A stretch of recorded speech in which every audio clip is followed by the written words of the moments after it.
자, 우선 첫 번째 차분 방정식입니다. 차분. 여기 영어로는 difference equation이라고 하는데요. difference라는 것이 어떤 차이라는 뜻이거든요. 그래서 그걸 차분 방정식이라고 지금 얘기를 했는데, 여기 먼저 일반식을 보면 이렇게 시그마 형태로 좀 복잡하게 되어 있는데, 여기 아래 거부터 먼저 보시죠. 이거 똑같은 겁니다. 이걸 이제 풀어서 쓴 거거든요. 자, 여기 A0, Y1, 뭐 A1 이렇게 되어 있는데요. 여기 A0, A1 이런 것들은 다 상수입니다. 그러니까 A, 뭐 B 해갖고 여기 뭐 달려 있는 것들 있죠. 이런 것들은 전부 어떤 그러니까 상수. 결국 또 숫자란 얘기죠. 숫자. 뭐 0.1, 0.2 예를 들어서 뭐 이런 숫자들이요. 자, 이런 숫자들이 지금 앞에 곱해져 있습니다. 이렇게 Y 앞에요. 그래서 지금 현재 출력은 바로 이거죠. YN. 이 YN이라는 거는 어떻게 돼 있냐면은 일단 Y의 어떤 과거 값들, 지금 N의 과거, N-1, N- 이런 거 다 과거 값들이죠. 앞서 그 인과할 때 얘기했었듯이. 그러니까 그런 것들과 어떤 값들이 곱해져요. Y의 과거 값에다가 이렇게 상수들이 곱해져 있고, 그리고 Y 과거는 이제 대문자 n까지 우리가 취할 거고요. 그 다음에 또 입력, 이게 x는 다 입력이죠. 지금 현재 입력이 xn이고요. 거기다 이만큼을 곱했고, 그 다음에 x의 과거 값에다가 이만큼 곱하고, 또 x의 과거도 무한대까지 할 수 없으니까 여기까지 해서 bm이라는 걸 곱하고, 이런 식으로 구성되어 있는 거 보고 차분 방정식이라고 그렇게 우리가 얘기를 합니다. 그리고 여기서 일반적으로 n 요거 있죠. 요게 이 값이 요 값보다 더 커요. 그러니까 y 쪽에 어떤 과거 값이 더 많이 더해진다는 거죠. 일반적으로요. 그리고 이 n을 시스템의 어떤 차수라고 합니다. 차수. 그래서 만약에 이게 3까지 갔다 그러면 뭐 3차 시스템 이런 식으로 얘기를 하는 거죠. 네. 뭐 일반적으로 n차 시스템 이렇게 우리가 얘기를 합니다. 그래서 이게 이제 차분 방정식이고요. 네. 얘를 지금 이렇게 보시겠습니다. 지금 이 일반식과 다시 비교를 해서 보시면, 자, 일반식 Y의 항들이 쭉 나열되어 있고, X의 항들이 쭉 나열되어 있는 이런 꼴이 되겠습니다. 자, 보시면요. 예를 들어서 보면은, 출력 YN이 입력만으로 구성된 시스템 경우, 보시면 YN은 0.5의 xn, 요거 0.5 xn-1, xn-2. 지금 보면은 y의 과거값이 지금 반영이 안 돼 있죠. 순전히 x와 x의 과거값으로만 돼 있습니다. 자, 이런 스타일의 시스템이 하나가 있어요. 그리고 또 하나의 예는요. 그렇지 않고 y도 다 반영되어 있는 경우입니다. 현재yn은 x의 현재값, 그리고 x의 과거값, 그리고 여기 보면은 y의 과거값 이렇게 두 개 들어가 있죠. 네, 이렇게. 뭐 두 개가 다 뒤에 가면 배우실 거예요. 두 개 다 가능한 얘기고요. 뭐 둘이 약간 이제 특징들이 있습니다만, 그건 이제 뒤쪽 얘기고, 어쨌든 이런 식으로 나타내는 것이 차분 방정식이다라는 거를 알아두시면 되겠습니다. 참고로 두 번째 식 같은 경우에 이제 차수를 따져보면은요, y 쪽이 지금 -1, -2까지 갔죠? 그래서 이거는 2차 시스템 이런 식으로 얘기를 합니다. 예. Y항이 두 개까지 갔기 때문에요. 네, 이것이 이제 차분 방정식이 되겠습니다. 네. 차분 방정식 외에 또 이제 많이 쓰는 것이 임펄스 응답이라는 게 있습니다. 임펄스 응답. 이거는 보통 뭐 기호를 뭐 HN 이렇게 우리 책에서는 또 저의 강의에서는 HN이라고 많이 이제 쓰려고 합니다. 그래서 앞으로 HN이 나오면 이거는 임펄스 응답이구나 이렇게 이제 생각을 하시면 되겠고, 자, 이거는 뭐 그렇지만 이제 모든 자료가 다 HN 보고 임펄스 응답이라고 하는 건 아니에요. 일반적으로 많이 쓰이는 기호가 이렇게 HN이라고 이제 씁니다. 자, 이 임펄스 응답은요, 말 그대로 해석하시면 돼요. 임펄스 응답. 그러니까 임펄스를 넣었을 때 그때 응답, 시스템이 어떻게 응답을 하느냐 하는 겁니다. 이 그림에서 보듯이, 자, 임펄스 델타 n, 그러니까 델타라는 거는 이거죠. 이거 하나, 이렇게 시간 0에서 델타를 하나 탁 집어넣었을 때, 그때 출력이 뭐가 나오느냐 하는 겁니다. 그때 출력이 뭐, 이렇게 하나만 나올 수도 있고, 이렇게 뭐 여러 개 나올 수도 있고, 다양하겠죠. 그래서 이것이 정의입니다. 그러니까 근데 이 임펄스를 하나 넣었을 때 이 나오는 출력이 시스템마다 다 조금씩 달라요. 어떤 시스템은 뭐 이렇게 나올 수도 있고, 어떤 시스템은 또 그냥 하나 딱 나오고 끝나버릴 수도 있고요. 뭐 어떤 시스템은 막 아주 길게 막 이렇게 나올 수도 있고요. 이게 다 다릅니다. 그래서 이런 것들을 어떤 하나의 시스템의 특성으로 우리가 생각을 할 수가 있다는 것이죠. 우리 주변에서도 여러분 여름에 보면은 이게 뭡니까? 이게 좀 그림을 좀 네, 수박 같이 보이나요? 예, 수박 이렇게 통통 때려보죠. 잘 익었나 안 익었나 보려고요. 그럼 이 때린다는 것 자체가 뭡니까? 이게 지금 델타를 주는 거예요. 임펄스를 주는 거죠. 자, 임펄스를 들었을 때 여기서 어떤 소리가 들리죠? 네, 이 소리가 들리는 거를 사람이 이렇게 듣습니다. 듣고, 이거가 수박이 잘 익었다, 안 익었다 판단을 하는 거죠. 그리는 김에 다 그려보겠습니다. 예, 이렇게 듣는 거죠. 그래서, 이 수박을 때려서 거기서 나오는 출력, 이게 Y죠. Y를 가지고, 그 시스템의 특성, 이 수박의 특성을 우리가 판단을 하겠다는 거죠. 정확하게 얘기하면 이게 임펄스 응답 H가 되겠죠. 네. 이런 예도 있고, 여러분 지금 그 주변에 있는, 여러분 공부하고 있는 자리에 아무거나 두드려 보세요. 책상 같은 경우, 저 책상 두드리면 소리가 나죠? 그리고, 제 옆에 그 어떤 종이컵인데요. 예. 종이컵 소리. 이건 종이컵 소리고요. 이건 책상 소리고요. 그러니까, 소리가 물건마다 지금 다 다르죠. 여러분도 지금 해보세요. 공부하시면서. 그게 바로 뭐냐면 물건마다 소리가 다 다릅니다. 임펄스를 줬을 때. 그 말은 그 임펄스를 줬을 때 나오는 소리가 그 시스템의 어떤 특성이 될 수 있다는 것이죠. 그래서 그거를 아주 일반화시켜서 생각을 하면은 위에 그림처럼 어떤 시스템이든지 델타를 줬을 때 그때 나오는 출력을 시스템의 특성으로 우리가 생각을 할 수가 있다는 것이죠. 네, 이것이 그 임펄스 응답의 기본 개념입니다. 그리고 이건 굉장히 많이 쓰이는 거기 때문에 정의를 잘 알아두시기 바랍니다. 자, 그러면 수식으로는 어떻게 될까요? 자, 방금 배웠던 차분 방정식 한번 보시면요. 이런 시스템이 있는데 이거 임펄스 응답을 구하라 그랬습니다. Y에는 이렇게 돼 있는데요. 0.5xn, 0.5xn-1, 0.5xn- 이렇게 돼 있는데 이 시스템의 임펄스 응답을 구해라. 네. 이 시스템의 임펄스 응답은 복잡하게 생각할 필요가 없습니다. x 대신에 다 델타를 집어넣어주면 됩니다. 그게 바로 임펄스 응답이에요. 그래서 밑에 이게 이제 답인데요. 예, 써놨습니다. 답인데, 자, x 대신에 델타 n을 넣고요. xn-1 대신에 델타 n-1, xn-2 대신에 델타 n-2. 이런 것들을 다 집어넣으면 출력이 y가 아니라 h가 된다는 거죠. 그래서 차분 방정식에서 이렇게 임펄스 응답은 이렇게 x항으로만 돼 있는 경우에는 손쉽게 구할 수가 있습니다. x와 y가 섞여 있는 경우에는 좀 힘들어요. 자, 그런데 이거는 쉽게 구할 수가 있죠. 그것이 이제 임펄스 응답이었고요. 네. 세 번째는 주파수 응답입니다. 주파수 응답. 주파수 응답은 영어로 제가 써볼게요. 주파수가 프리퀀시죠. 프리퀀시고 응답은 리스판스입니다. 네. 그러니까 주파수 응답. 그러니까 시스템이 어떤 입력 신호의 주파수를 어떻게 바꾸느냐, 어떻게 응답하느냐, 어떤 특정 주파수에 대해서 그 얘기가 되겠습니다.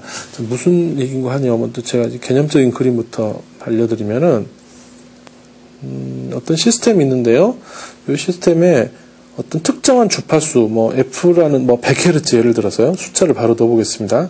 100Hz의 사인파를 이렇게 하나만 딱 집어넣어요. 네, 크기가 이 정도인 걸 집어넣는데, 그리고 여기서부터 딱 시작을 했어요. 자, 그런데 여기다 출력을 탁 했더니 크기가 이렇게 안 됐어요. 줄어들었죠? 크기가 2분의 1로 줄어들었다고 치겠습니다. 그리고 제가 여기 다시 좀 그릴게요. 이렇게요. 네.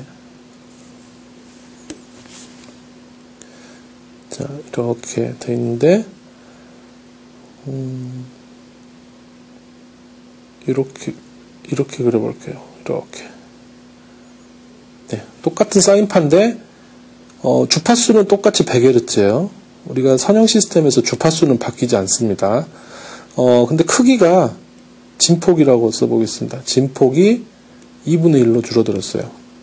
그리고 지금 잘 보시면 이쪽 입력은 시작이 여기서부터 시작을 했는데요. 지금 출력은 그게 아니죠. 좀 빗나갔죠. 예. 위상도 얼마라고 정확하게 말씀드릴 수 없는데 일반적으로 세타라고 하죠. 세타만큼 위상이 빗나갔어요. 이렇게. 예. 그러니까 이게 이제 일반적으로 우리가 어떤 사인파를 시스템에 집어넣었을 때 일어나는 현상입니다. 입력으로 사인파를 집어넣으면 이 진폭이 변하고요. 여기는 작아졌지만 더 커질 수도 있고 작아질 수도 있습니다. 진폭도 변하고 위상도 바뀌게 됩니다. 네. 그러니까 100Hz일 때 이렇게 됐다는 것이죠. 그러면 여기다가 100Hz 말고 또 200Hz인 걸 넣어보면 어떻게 되느냐. 200Hz면 이거 2배 빨라져야 되겠죠. 이렇게. 200Hz인 걸 넣으면 또 이제 어떤 거기에 대한 뭐가 나오겠죠. 이렇게. 크기는 진폭은 얼마로 바뀌고 위상은 얼마나 바뀌고. 네. 자, 그러면 분명히 이 상황에서 입력을 넣었을 때 출력이 바뀌었는데 이런 것들을 다 모아서 어떤 그 수식이라든가 아니면 그래프로 나타내게 되면은 시스템이 들어오는 입력을 어떻게 변화시켰는가 하는 데이터를 얻을 수 있을 거예요. 요게 바로 주파수 응답이라고 얘기를 하는 겁니다. 주파수 응답. 입력에 들어온 어떤 주파수를 갖는 신호의 크기와 위상을 어떻게 바꾸는가 시스템이요. 그 얘기입니다. 자, 정리를 해보겠습니다. 일단 두 번째 정의부터 보죠. 주파수 응답은요. 입력 X의 주파수 성분의 크기와 진폭과 위상을 변화시키는 정도를 나타냅니다. 그리고 이건 어떻게 구하면 되냐면요. 방금 그림 그린 것처럼 일일이 실험을 해도 되지만 임펄스 응답 앞에서 봤죠. 임펄스 응답. 그러니까 HT요. HT. 임펄스 응답을 푸리에 변화를 시키면 됩니다. 임펄스 응답을 푸리에 변화시키면 그게 바로 주파수 응답이 돼요. 그러니까 이 얘기죠. 네. 그러니까 HT 요 임펄스 응답을 푸리에 변화를 시키면 H 오메가라고 써도 좋고 2의 j 오메가라고 써도 좋은데요. 이건 어쨌든 푸리에 변환된 식입니다. 그래서 푸리에 변환시키면 대문자로 쓰죠. 예. H. 왜 여기 오메가라고 안 쓰고 익스포넨셜 j 오메가라고 쓰냐 하면 요건 이제 이산시간 신호이기 때문에 좀 구별을 하기 위해서 그러니까 연속시간 신호 같은 경우에 H 오메가 이렇게 쓰는데요. 이산시간 신호니까 제가 이제 이렇게 썼고요. 여기 지금 HT도 되지만 여기 이제 HN도 다 되죠. 두 개 다 됩니다. 그래서 HT를 푸리에 변환 또는 HN을 푸리에 변환시키면 그러니까 여기 푸리에 변환된 식이 있을 거고 물론 연속시간 신호인 경우는 일반적인 푸리에 변환을 해야 될 거고 이산시간 신호인 경우는 이제 이산시간에 맞는 푸리에 변환을 해야 되겠죠. 그래서 이 H가 나오게 되면은 이게 바로 주파수 응답이라고 우리가 얘기를 합니다.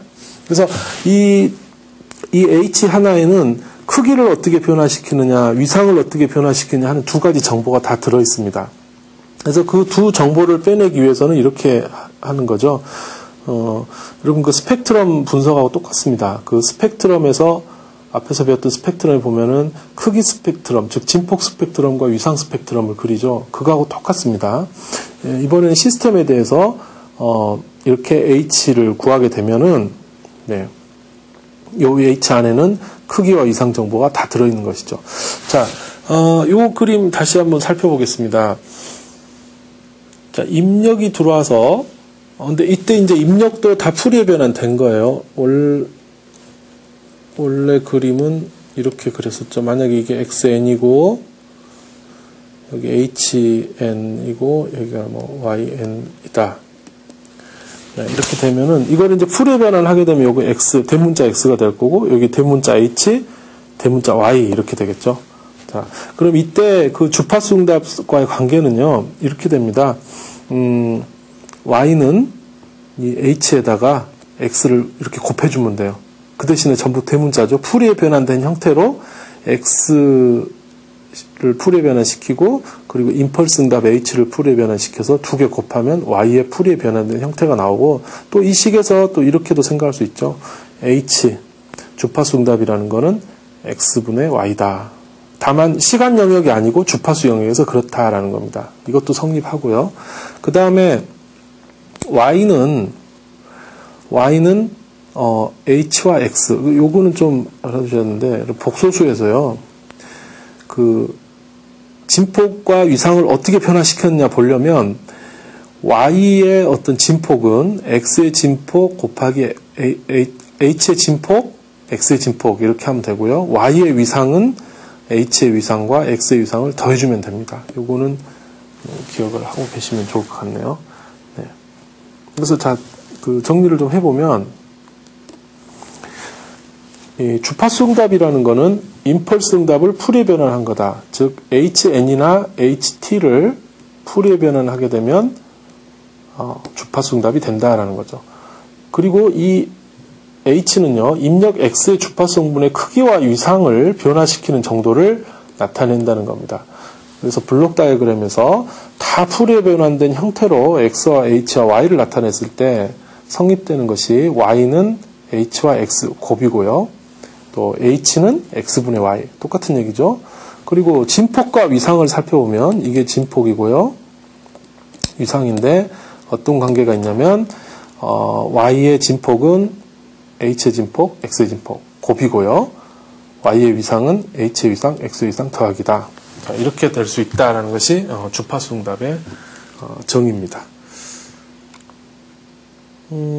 그래서 방금 이제 말씀드린 대로 주파수 응답 h라는 거는 주파수 오메가에 따른 복소수의 함수이므로 진폭과 위상으로 나누어서 나타내야 된다라는 것이죠. 그래서 h라는 거 이거 하나는 h의 절대값, 즉 진폭 그리고 위상 이렇게 나타낼 수 있다라는 것입니다. 이거는 앞서 스펙트럼과 이제 뭐 동일한 그런 얘기입니다. 풀이에 변하는 관계이기 때문에요. 자, 그럼 이 주파수 응답을 어떻게 구하느냐? 구하는 방법은 한 3가지 정도가 있는데요. 이 중에는 배운 것도 있고 안 배운 것도 있습니다. 우선 방법 1 같은 경우는 임펄스 응답 HN을 풀이에 변환을 해라. 예, 이거 계속 말씀드린 거죠. 이렇게 해도 되고요. 그 다음에 두 번째는 차분방정식에서 구할 수도 있어요. 차분방정식의 양변을 풀이에 변환을 해가지고 x분의 y를 계산을 하면 된다라는 겁니다. 그러니까 뭐 x분의 2의 j 오메가 분의 뭐 이렇게 해도 되고요. y분의 2의 j 오메가. 어쨌든 차분방정식의 양변을 풀이에 변환을 하면은 x분의 y를 구할 수가 있습니다. 그렇게 해도 요거가 정의에 의해서 h가 된다라는 것이죠. 세 번째 방법은 뭐 전달함수나 시스템 함수에서 z는 2의 j 오메가 대체하라는데 요거는 아직 지금 전달함수 안 배웠으니까 뭐 이런 방법도 앞으로 있나 보다 뭐 그렇게만 생각을 하시면 될 것 같습니다. 다음 페이지 넘어가겠습니다. 네, 그 주파수 응답을 구한 예를 그 결과만 제가 지금 보여드리도록 하겠습니다. 일단 그 HN이라는 거가 있는데 H가 나오면 뭐라고 생각을 하라 그랬죠? 자, H는 우리 책에서는 앞으로 임펄스, 이 강의에서는 임펄스 응답을 나타낸 기호로 사용을 하려고 합니다. 그래서 임펄스 응답이 n분의 1이에요. 0에서 n-1까지는 n분의 1이고 나머지는 다 0이다라는 겁니다. 이 얘기는 무슨 얘기냐면 어떤 시스템에 임펄스를 하나 탁 집어넣었더니 임펄스 크게 1이죠. 1이라는 걸 집어넣었더니 출력이 어떻게 나왔냐면 0에서 n-1까지는 뭐 n이 예를 들어서 한 뭐 3이라고 한번 가정을 해보면요. n이 3이라고 하면 일단 0에서 하나 나오고 그 다음에 1에서 하나 나오고 2에서 여기 n-1까지니까 2까지 나오겠죠. 그래서 0, 1, 2까지 나오는데 그거의 크기가 3분의 1씩이라는 거죠. 이렇게. 네. 1이라는 걸 하나 집어넣었더니 3분의 1짜리 3개가 나왔다는 겁니다. 자, 이런 시스템이 있어요. 그럼 이 시스템의 주파수 응답이 어떻게 되는가 하는 겁니다. 자, 이거는 뭐 계산을 할 때 어떻게 해야 되겠습니까? HN의 푸리에 변환을 구하는 게 제일 편리하겠죠. 자, 뭐 푸리에 트랜스폼을 했다고 치면 여기 이제 뭐 식은 제가 안 하겠습니다. 여기 어떤 값이 나올 거예요. 그래서 그 값이 나온 거를 그림을 그린 것이 아래 두 그림입니다. 그래서 왼쪽 그림은 크기 응답, 즉 진폭 응답이죠. 진폭 응답. 네. 그리고 오른쪽에는 위상 응답인데 n을 두 가지 케이스에 그렸어요. n이 5일 때와 n이 8일 때. 네. n이 5일 때와 8일 때 각각 어떤 패턴을 보여주는가, 또 위상 응답은 5일 때와 8일 때 어떻게 달라지는가 하는 거를 보여주고 있습니다. 그래서 이 그래프를 딱 보면은 보고서 이 시스템이 특정 주파수를 어떻게 하는구나 하는 걸 알 수가 있죠. 뭐 개념적으로 예를 들자면 이게 이제 X축이 지금 주파수거든요. 네, 그 노멀라이즈 된 주파수인데 뭐 그냥 주파수인가 보다 일단 뭐 그렇게 생각하시면 될 것 같고요. 여기서 보면은 사실은 여기 1이 샘플링 주파수의 반에 해당되는, 생각나시나요? 그 푸리에에서 스펙트럼 할 때 얘기를 했었는데 1이 이제 샘플링 주파수의 반입니다. 그러니까 어쨌든 지금 주파수인데 그러면 이쪽 낮은 주파수 쪽에서는 그래도 들어온 거를 뭐 줄어들긴 하지만 그래도 굉장히 요 대목에서는 좀 크게 이렇게 출력이 나가는데 이 주파수가 높아지면 높아질수록 점점 Y 출력이 점점 작아지겠죠.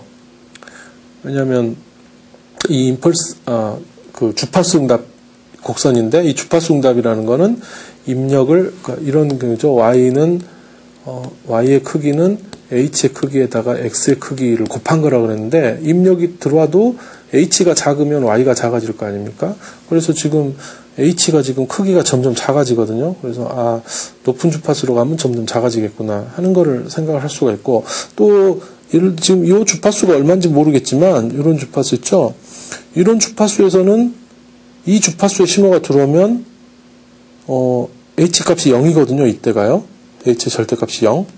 그렇다면 출력은 나가지 않겠구나. 이런 주파수가 들어오면 하는 이런 사실도 우리가 알 수 있을 겁니다. 그래서 이게 바로 그 주파수 응답 그래프를 그려서 보는 목적입니다. 어느 주파수를 좀 크게 증폭이 되고 어느 주파수는 좀 작아지는가 하는 거를 이제 쉽게 파악을 할 수가 있다는 것이죠. 위상은 뒤에서 설명 다시 드리겠습니다. 네. 이 위상 응답은요, 약간 조금 복잡해요. 바로 보고는 알 수가 없습니다. 자, 이 주파수 응답에서 위상 응답이라는 거는 그 해당 주파수에서의 시간 지연과 관계가 있습니다. 시간 지연. 그래서 이 위상 그래프는 그 주파수에서 얼마나 시간이 지연되나, 그러니까 어떤 시스템을 우리가 그 신호가 통과를 할 때, 이 입력이 들어가서 출력이 나올 때요, 들어가자마자 똑같은 시간에 바로 나올 수는 없습니다. 그러니까 이런 식으로요. 이렇게 됐다 치고 들어가자 똑같이 나올 수는 없고, 대부분 어떤 시스템이든지 이런 게 들어가면 약간은 시간이 지연이 돼서 나오게 되어 있습니다. 시간 딜레이가 돼서요. 이만큼이 늦어지는 거죠. 예. 근데 이 늦어지는 정도가 들어오는 신호의 주파수에 따라서 달라져요. 이게 아주 중요한 사실입니다. 그러니까 그 타임 딜레이, 시스템은 다 타임 딜레이가 있어요. 어떤 시스템이든. 근데 이게 주파수에 따라서 그 정도가 달라져요. 어떤 주파수는 딜레이가 많이 되고 어떤 주파수는 딜레이가 조금 됩니다. 네. 그래서 우리가 그걸 어떻게 알 수 있느냐? 그건 바로 이 위상응답을 가지고서 딜레이가 어떻게 되는가 하는 것을 알 수가 있습니다. 자, 그럼 어떻게 파악을 하냐 하면은 그 해당 주파수에서 위상 그래프의 기울기가 실제 지연 시간을 의미합니다. 그러니까 위상 그래프를 바로 본다고 되는 게 아니고 기울기가 얼마냐 하는 것이 중요해요. 그래서 기울기가 만약 위상 그래프의 기울기가 이렇게 된 거하고 또는 이렇게 된 거하고 있으면 요게 이제 기울기가 더 완만하죠. 이게 더 급경사고요. 그럼 이게 시간 지연이 더 많은 거예요. 네, 기울기가 더 급하니까. 그렇죠? 이렇게 보시면 되고, 또 하나는 이런 경우도 있어요. 이렇게 가다가 갑자기 이렇게 꺼지는 경우 있거든요. 이렇게. 그러면 이쪽 주파수는 기울기가 완만하고 이쪽도 마찬가지고요. 이쪽 주파수는 급경사하지 않습니까? 그래서 이 주파수에서는 시간 지연이 이 주파수에는 시간 지연이 많이 될 거다라는 것을 우리가 예측을 할 수가 있습니다. 위상 그래프는 이제 이런 식으로 해석을 해서 보셔야 됩니다. 기울기를 보시는 거예요. 그러면 위상, 이 부분은 위상에 대한 이해를 돕기 위해서 제가 이제 써놓은 건데, 사실은 이 과목에서 꼭 모르셔도 되는데, 아시면 훨씬 좋은 거니까 보시고요. 자, 위상이라는 거는 시간 지연을 얘기를 한다는 건데, 왜 그런지를 한번 보겠습니다. 지금 요 그림에서 한번 보시면, 여기 실선 같은 경우 이렇게 돼 있죠. 근데 점선이 있습니다. 근데 실선과 점선은 위상 차이, 우리가 이제 분명히 서로 다른 위치에가 있죠. 그럼 얼마만큼 차이가 있느냐 하면은, 위상 차이가, 180도가 위상 차이가 있습니다. 왜냐하면 우리가 이 전체, 여기서부터 여기 전체를 360도로 따지지 않습니까? 근데 지금 반만큼 차이가 어긋났기 때문에 요거 180도 위상 차이가 있다. 이렇게 우리가 얘기를 할 수가 있습니다. 네. 그래서 180도 위상 차이가 있다는 거는 만약에 이게 1000Hz의 어떤 신호다라고 한다면 한 주기가 1ms거든요. 여기서부터 여기까지 1ms인데 180도 이상 차이가 나서 이렇게 점선이 됐다는 거는 0.5ms만큼 시간 지연이 됐다라는 걸 알 수가 있는 겁니다. 그래서 이런 식으로 위상이라는 거는 바로 위상 차이가 있다라는 거는 바로 시간이 지연된다. 물론 시간이 더 앞서간다 이렇게 생각할 수도 있지만 사실 시간이 앞서가는 경우는 없기 때문에 시스템을 통과하면 다 지연이죠. 그래서 시간 지연이라고 우리가 생각하시면 되겠습니다. 자, 군지연이라는 말이 있어요. 그룹 딜레이라고 하는데, 이 군지연은 이 위상 특성을 시간 지연으로 환산한 값입니다. 그러니까 기울기를 계산을 해가지고, 그 기울기가 얼마나 바뀌었나 하는 거를 해서 시간으로 나타낸 건데요. 지금 위에 거는 이거는 위상 그래프예요. 위상 특성 그래프고, 요거 아래 거는, 군지연 그래프입니다. 그래서, 지금 요 그래프에 대해서는 좀 설명이 좀 복잡한데 이게 지금 사실은 직선이에요. 직선. 기울기가 거의 일정합니다. 근데 왜 이렇게 곡선처럼 보이냐 하면은 우리가 스케일을 조금 다르게 그려놔서 그렇거든요. 그냥 요거는 거의 직선이다 보시면 되겠고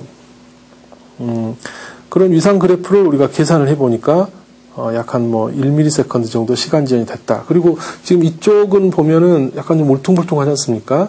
그래서 어떤 기울기의 변화가 좀 있다는 걸 알 수 있어요. 그래서 여기 마찬가지로 시간 지연 값들이 약간씩 변화가 되는 것을 알 수가 있습니다. 이 정도면은 굉장히 양호한 어떤 그 시간 지연 특성이라고 할 수가 있겠습니다. 이게 그러면 위상 차이가 있다, 시간 제한이 된다 하는 게 이제 어떤 의미가 있냐면은 이게 신호가 우리가 위상 지연된 신호와 원래 신호가 합쳐지게 되면은 둘 사이 서로 간섭을 일으켜서 크기가 더 커질 수도 있고 작아질 수도 있고 그래요. 지금 세 가지 케이스를 좀 보시면 지금 두 개의 신호 A1과 A2가 있는데 이 케이스는 정위상입니다. 정위상이라는 거는 그림 보시면은 정확하게 일치해요. 위상 차이가 없습니다. 위상 차이가 없으니까 두 개를 합치면은 더 세져요. 이렇게 신호가 더 커집니다. 자, 그런데 시간이 지연이 됐어요. 여기하고 여기 살짝 지연됐죠? 지연이 되니까 이 두 개를 합치면 신호의 크기가 뭐 약해질 수도 있고 사실은 여기는 약해진다라고만 되는데 이거 하나 예고요. 조금 더 커질 수도 있어요. 조금 더 커질 수도 있고 작아질 수도 있고. 근데 어쨌든 정이상인 경우보다는 좀 못하지만 뭔가 하여튼 신호 크기의 변화가 생깁니다. 그 다음에 세 번째 케이스가 역이상의 경우인데요. 역이상은 잘 보시면 180도 위상차가 있어서 이렇게 된 게 지금 반대로 이렇게 됐어요. 그러니까 여기 올라간데 내려가 있고 여기 내려간데 올라가 있고 그러면 이거는 이론적으로 상쇄돼서 없어져 버립니다. 제로가 돼요. 네, 이러면 신호 자체가 없어져 버립니다. 그러니까 위상 차이가 있는 신호끼리 서로 이렇게 합성이 된다는 거는 굉장히 예측할 수 없는 그런 일을 나오게 만들 수가 있다는 것이죠. 그래서 여기 옆에 있는 표는 뭐 그냥 참고로 보시고요.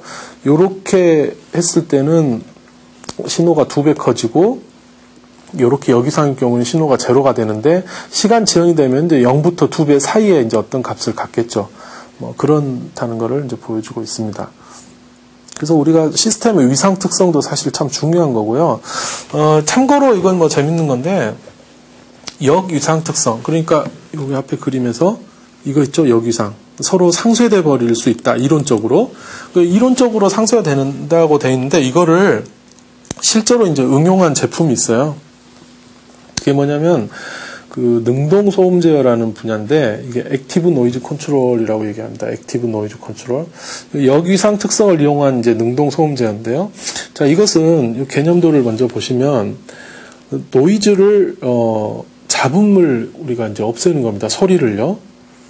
그래서 잡음이 소음이 막 이렇게 들리는데 그 소음을 우리가 그대로 들으면은 시끄러운 소리밖에 안 들릴 거예요. 근데 그 소음에 역위상 되는 거를 어떤 신호처리 기술을 이용을 해서 만들어냅니다. 아주 빠른 시간에 만들어내서 2개를 이렇게 합쳐지도록 만들어요. 그러면 2개가 서로 역위상 관계이기 때문에 소리가 상쇄된다는 것이죠. 실제로 이게 원리인데 이 원리는 그 특허가 나온 게 1930년대에 이미 특허가 나왔어요. 예, 굉장히 오래됐죠. 근데 이걸 이제 그동안은 만들 수가 없었죠. 기술이 안 되니까.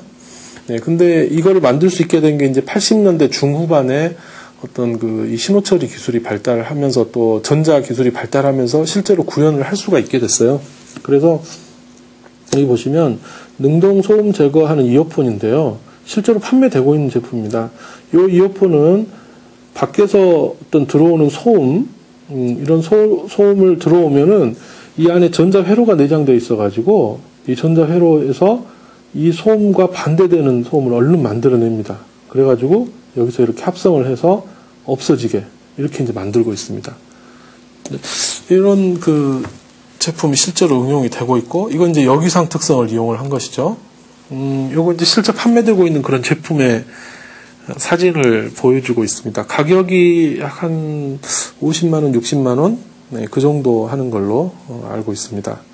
실제로 제가 사용을 해봤는데 사용을 해보면 좀 기차 안이라든가 버스 안이라든가 이렇게 조금 엔진 소리, 소음 같은 거 들리는 데서는 꽤 효과가 있습니다. 뭐 지하철 안이라든가 이런 경우에요. 네, 일단 기회가 되시면 한번 여러분도 한번 들어보셨으면 좋겠네요. 그리고 요거는 이제 액티브 노이즈 컨트롤 이제 데모를 볼 수 있는 그 유튜브 사이트입니다. 여기 가서 보시면은 그 역위상 특성을 이용한 그런 여러 제품들을 이제 보여주고 또 소리가 줄어드는 걸 실제로 이제 확인을 시켜주기 때문에 한번 구경을 해보시기 바랍니다.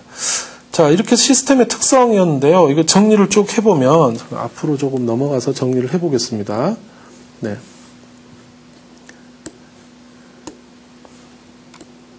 네.